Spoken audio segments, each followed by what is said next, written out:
Gojo Satoru's absolute defense, infinity, is a fascinating concept. An attack slows down and stops before reaching him, because the distance is constantly halved infinitely. This resembles Zeno's paradox of Achilles chasing a tortoise. The ancient argument claimed Achilles would never catch up. However, modern math proves that the infinite sum of 1/2, 1/4, and 1/8 converges to exactly 1, in a finite total time. If it were just distance division, the barrier would collapse and Gojo would be hit.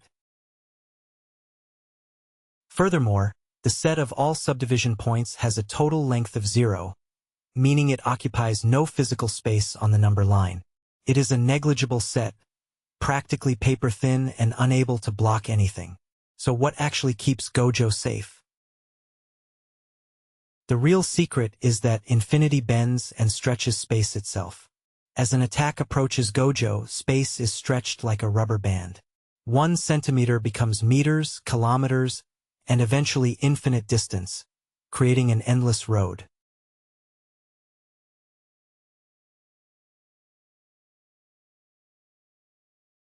To defeat this, Sukuna targets the space containing Gojo rather than Gojo himself. The world-cutting slash severs the continuity of the spatial grid. It does not travel through the endless road. It tears the very paper carrying it. Even though it is fiction, using mathematics to explain infinity provides a fascinating perspective. Thank you for watching.